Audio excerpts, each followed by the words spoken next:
Did you know that you could retire right now? Just go to your father and ask him to give you your inheritance. Well, unless you have a dad like mine. He told me that I'll only receive my inheritance after he dies.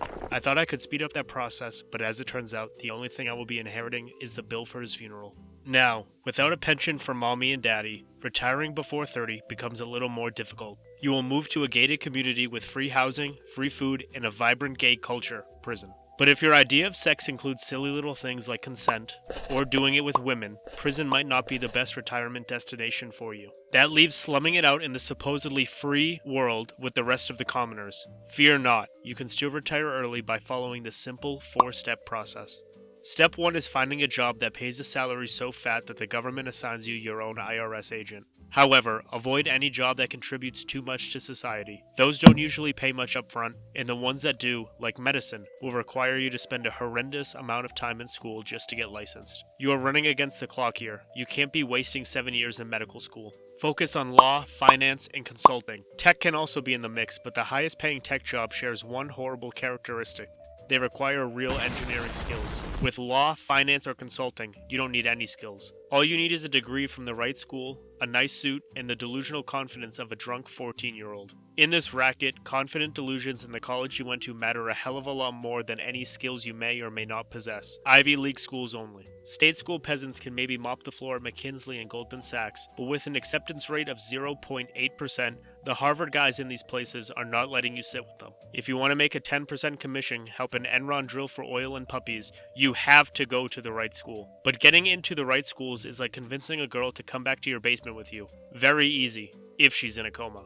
Over 2/3 of Harvard students come from the top 20% of families. And Harvard rejects 97% of applicants, so being smart doesn't help at all. The easiest way to get into Harvard is to actually just have a parent or a grandparent who also went to Harvard. If not, you can always make a few donations. Can you see the problem now? You can't work at Goldman Sachs or McKinsey unless you go to Harvard.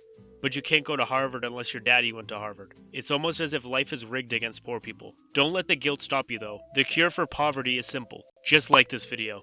Now that you've cured poverty and collected your guilt-free paycheck from Goldman Sachs, it's time for step 2, save every penny. Even a ramen noodle diet is an extravagant waste of cash. You have to get your food for free. Gay crash weddings, visit your friends only at mealtimes, or just adopt breatharianism. Clothes are another money waster. Suckers buy expensive designer labels and normies buy cheap fast fashion labels. But true champions get all their clothes for free by playing finders keepers at the laundromat. The next expense is housing. Every dollar you give to a landlord is a dollar you're contributing to his retirement fund instead of yours. Live on the street or just sleep under your desk. Places like Goldman Sachs will actually reward you for working 18 hours a day and sleeping at your desk. Screwing the world is a tough job. Goldman needs all the help it can get.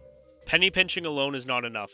It saves the money you already have, but it doesn't bring in more. For that, you need step 3. Have at least 17,000 side hustles. Pick up an Uber passenger on your way to work, rent out your car while you work, and then pick up another passenger on your way home. During lunch break, you can deliver for DoorDash and get your lunch for free by taking a fry from every order. At night, pick up a shift at the nightclub and dance for those dollars, son. Don't waste time on sleep. Sleep respects the hustle enough to step aside and let death do its job.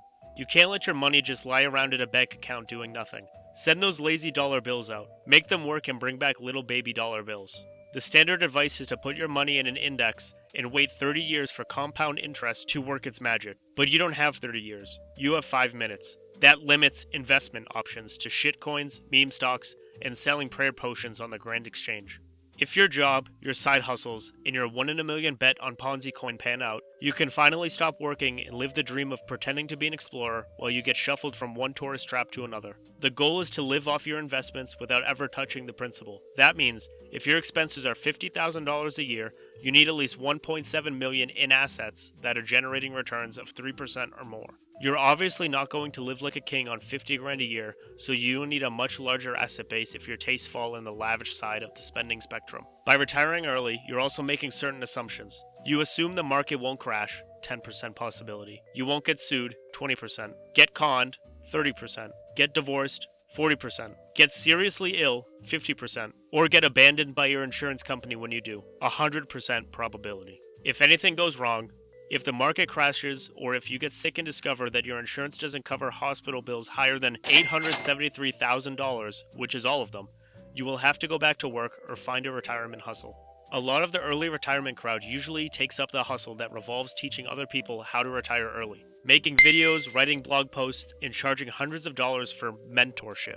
This looks like a scam, talks like a scam, and smells like a scam, but it's not a scam. It's a retirement hustle. But if you made the right calculations and retired with millions that you can't overspend, you can always pick up the most popular hobby for early retirees: traveling.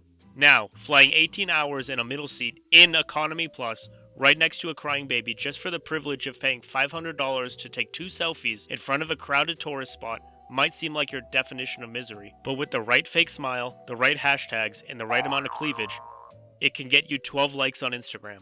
That should help you launch your new career as a travel influencer. If the travel influencer thing doesn't work out, leave your city and settling down somewhere else becomes the next best option. It makes no sense to live in an expensive metro area when you're no longer working unless you have a literal mountain of cash to burn. Buy land in the middle of nowhere, build a homestead, and become as self-sufficient as possible. This might sound like a very expensive way of turning yourself into a farmer, but it's not. You're not a farmer. You're just a guy living off the grid, on a farm. If you're not a farm guy and you don't have literal mountains of cash, retiring in a country with low cost of living tends to be the cheapest option. Lonely middle-aged men say that if you convert your dollars into a local currency, you can buy a lot of pad thai in Bangkok, as long as you're not too transphobic. And that is the whole process. In the end, chasing early retirement is just like any other obsession. It stops you from enjoying the rest of your life.